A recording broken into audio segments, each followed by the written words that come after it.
सुशांत सिंह राजपूत की मौत के मामले में एक नया ऑडियो सामने आया है जिसमें वो अपने फाइनेंशियल एडवाइजर्स के साथ बैठे हुए हैं और उनसे कंसल्टेंसी ले रहे हैं।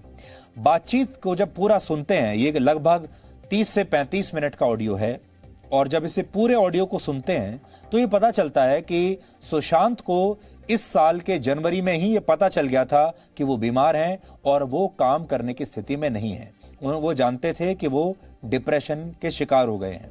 सुशांत इस बातचीत में कह रहे हैं कि वो जितनी भी फिल्मों के जो ऑफर्स हैं वो अपने मैनेजर को कह रहे हैं कि उन सब ऑफर्स को अब मना कर दो, और वो आगे काम नहीं करना चाहते।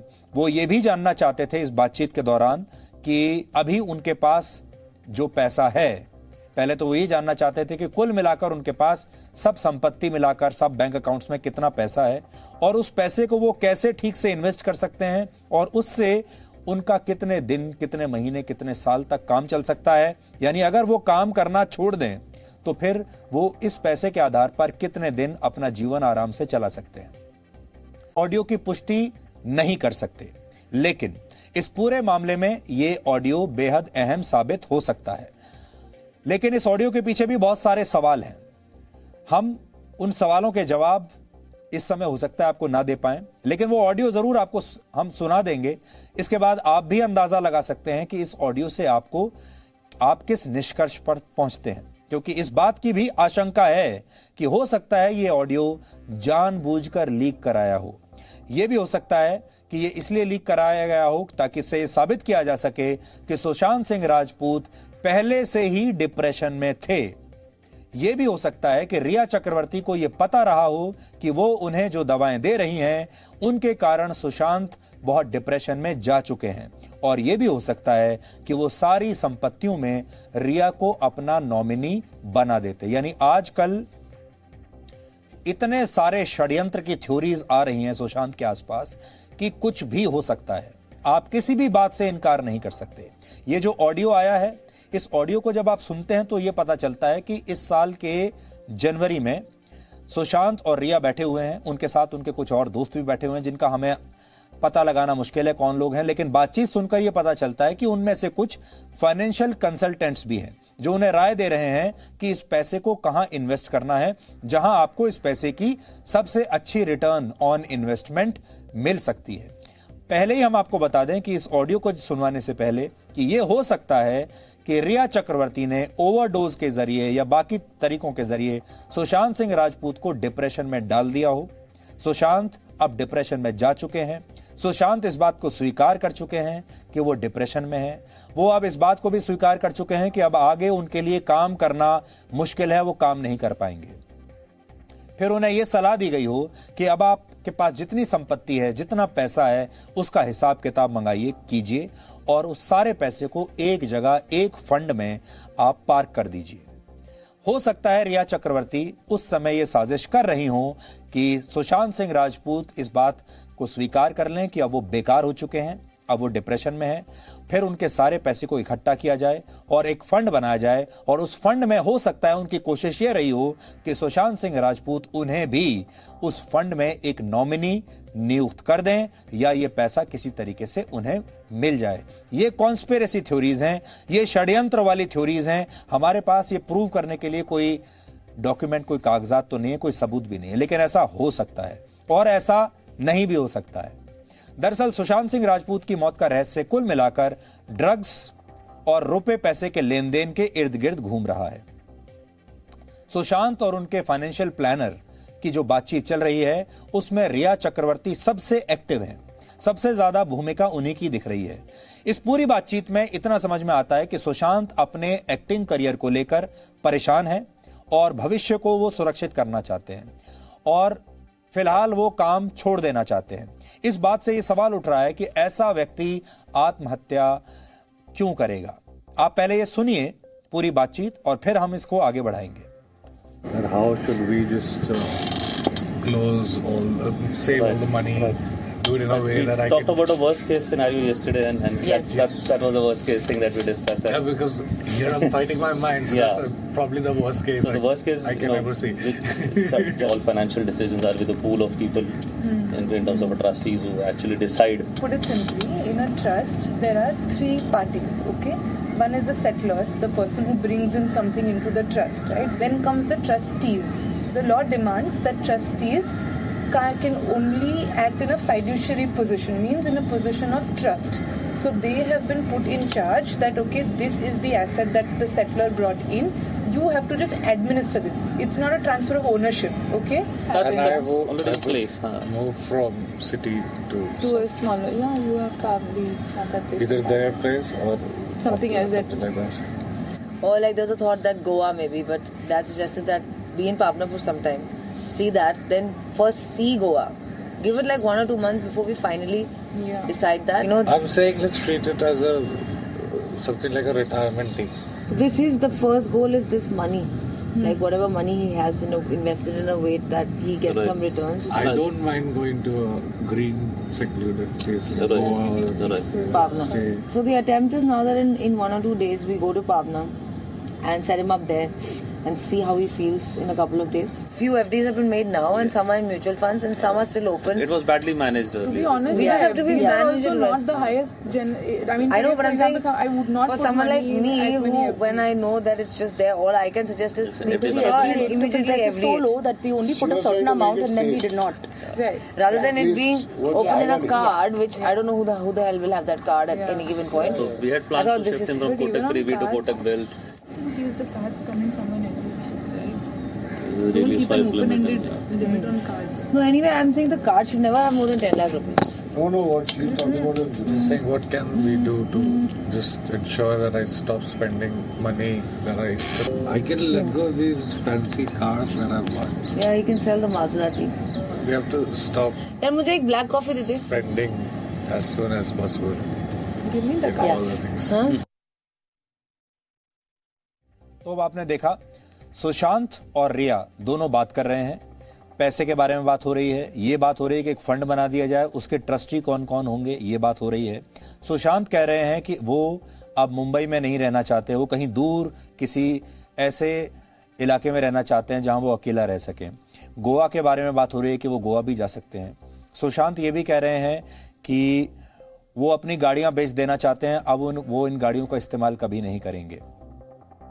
और सुशांत साफ साफ ये बात कर रहे हैं कि अब वो काम नहीं करना चाहते और वो किसी जगह पर जाकर बस जाना चाहते हैं। एक जगह उन्होंने ये भी कहा कि अब आप इसे मेरी रिटायरमेंट ही समझ लीजिए, मैं अब रिटायर होना चाहता हूं। अब बड़ी बात यह है कि सुशांत सिंह राजपूत जैसा जो कलाकार है, उनके इतने बुरे दिन भी नहीं आए थे कि उनके पास कोई काम ही ना हो, उनके इतने बुरे दिन नहीं आए थे कि उन्हें कोई फिल्म ना मिल रही हो, उनके इतने बुरे दिन नहीं आए थे कि उनके पैसे खत्म हो गए हों। उनके पास अच्छा खासा पैसा था, काम भी था, लेकिन फिर अचानक ऐसा क्या हुआ कि उन्होंने कहा कि मैं तो रिटायर हो जाना चाहता हूं, मैं मुंबई से बाहर निकल जाना चाहता हूं, अब मैं वापस नहीं आना चाहता और अब मैं अपने सारे पैसे को एक जगह इन्वेस्ट करना चाहता हूं, पार्क कर देना चाहता हूं, एफडी कर देना चाहता हूं और फिर मैं देखना चाहता हूं कि मुझे इससे कितना रिटर्न मिल सकता है। और रिया इसमें बहुत महत्वपूर्ण भूमिका निभा रही हैं। एक बात तो ये भी हो सकती है इससे जो साबित होता है वो ये कि सुशांत सिंह राजपूत जनवरी के महीने में ही बहुत डिप्रेशन में चले गए थे और काम करने की स्थिति में नहीं थे, उनकी मानसिक हालत ठीक नहीं थी। लेकिन इसके पीछे कौन था, कौन वो व्यक्ति था जिसने सुशांत सिंह राजपूत को इस स्थिति में लाकर छोड़ दिया कि वो काम करने के लायक भी नहीं बचे। दूसरी बड़ी बात यह है कि जो सारे पैसे का फंड बनाया जा रहा था, हो सकता है रिया चक्रवर्ती का इंटरेस्ट, उसकी पूरी दिलचस्पी इस फंड में रही हो और वो एक नए फाइनेंशियल एडवाइजर्स को लेकर आई हूं और इसमें लग भी रहा है कि ये नए लोग हैं, क्योंकि ये बता रहे हैं कि इससे पीछे जो आपका पैसा जिसने भी मैनेज किया है बहुत खराब तरीके से मैनेज किया है, अब आप हमें दे दीजिए, हम बहुत अच्छी तरीके से मैनेज करेंगे। तो हो सकता है कि ये जो सारे फाइनेंशियल एडवाइजर्स आए, इन्हें रिया चक्रवर्ती लेकर आई हो और रिया ये चाहती हो कि अब सुशांत अपना सारा पैसा इन नए फाइनेंशियल एडवाइजर्स के कहने पर लगाएं, एक ट्रस्ट बनाएं, मुझे उसका ट्रस्टी बना दें और फिर मैं इस पैसे को मैनेज करूं और मैं ही सुशांत सिंह राजपूत की पूरी जिंदगी को मैनेज करूं। मैं ही ये तय करूं कि वो कौन से फैसले लेंगे, कौन से फैसले नहीं लेंगे। मैं ही ये तय करूं कि वो गोवा में रहेंगे, मुंबई में रहेंगे, कहां जाएंगे और सारे बड़े फैसले वो लें। ये हो सकता है। अब इस बात की जांच होनी चाहिए, सीबीआई के पास भी ये ऑडियो पहुंच गया होगा, उन्हें ये जांच करनी चाहिए कि सबसे बड़ी बात तो यह है कि इस ऑडियो को, इस पूरी बैठक को रिकॉर्ड किसने किया। ये जो ऐसी बातचीत है जो आपस में उनकी हो रही है, उस समय कौन सा ऐसा व्यक्ति था जिसे जनवरी में ही यह पता चल गया कि इस बातचीत को रिकॉर्ड कर लेना चाहिए। यह रिकॉर्ड कैसे हुई ये बातचीत, और यह रिकॉर्ड किसने की, और जिसने रिकॉर्ड की है उसकी मंशा क्या थी। जनवरी में इस बातचीत को रिकॉर्ड करना अपने आप में एक बहुत बड़ा सबूत है। वो ये सबूत है कि इसका मतलब जिस आदमी ने इसको रिकॉर्ड किया है वो ये जानता था कि सुशांत सिंह राजपूत के साथ आगे चलकर क्या होने वाला है। इसलिए हम तो ये कहेंगे कि सीबीआई को सबसे पहले ये ऑडियो क्लिप ले लेनी चाहिए और फिर ये तय करना चाहिए। आजकल तो ऐसी सब सुविधाएं, टेक्नोलॉजी आ गई है जिससे समझ में आ जाएगा कि ये ऑडियो उन लोगों में से किसने रिकॉर्ड किया है। सबसे पहले तो यही पता चल जाए और फिर यह पता चलेगा कि इस रिकॉर्ड करने के पीछे मंशा क्या थी, अब इसे लीक करने के पीछे क्या मंशा है, और उन फाइनेंशियल एडवाइजर्स को बुलाकर उनसे बात करने के पीछे क्या मंशा थी। उन फाइनेंशियल एडवाइजर्स से पुलिस को और सीबीआई को पूछताछ करनी चाहिए और वो अपने आप तुरंत बता देंगे कि सुशांत सिंह राजपूत क्या चाहते थे और उनके जीवन के बड़े फैसले उस समय कौन ले रहा था। हमारा सिर्फ यह मकसद था आपको यह ऑडियो सुनाने का, लेकिन इस ऑडियो को सुनकर यह बिल्कुल साफ पता चलता है कि उस समय सुशांत सिंह राजपूत की तबीयत ठीक नहीं लग रही थी, वो बीमार लग रहे थे। उनकी आवाज से पता चल रहा था कि वो ठीक नहीं है। आवाज से यह भी पता चल रहा था कि वो किसी बहुत हैवी मेडिकेशन में है। उन्हें कोई ऐसी दवाई दी गई है जिससे वो बहुत ज्यादा सोचने समझने में सक्षम नहीं है। अब बड़ी बात यही है कि उन्हें ऐसी दवाइयां कौन दे रहा था। उस समय सुशांत का जो पूरा जीवन था उस पर किसने कब्जा किया हुआ था।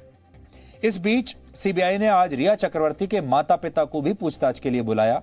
इसके अलावा सुशांत के स्टाफ और उनके कुछ दोस्तों से भी पूछताछ की गई।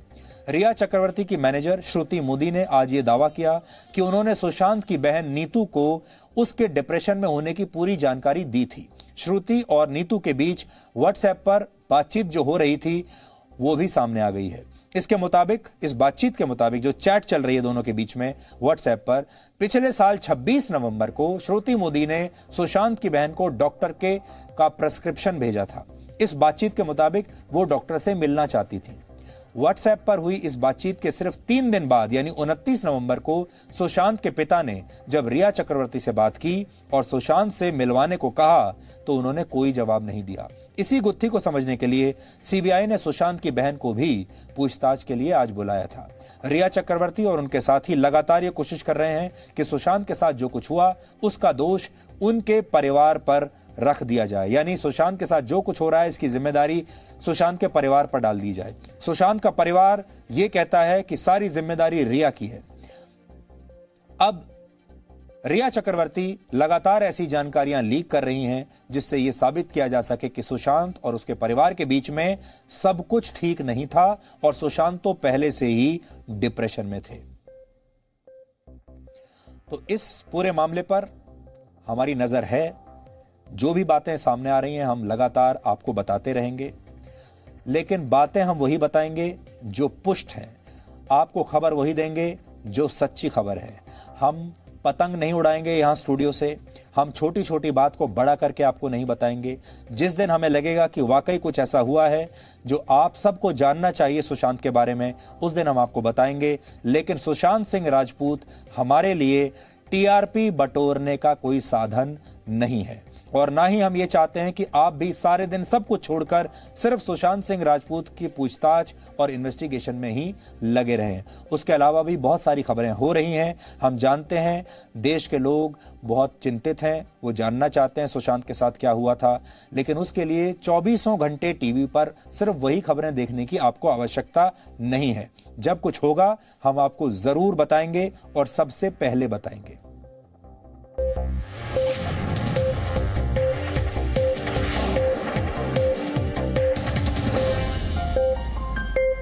Presenting B News app, available on Google Play and App Store. Download it now.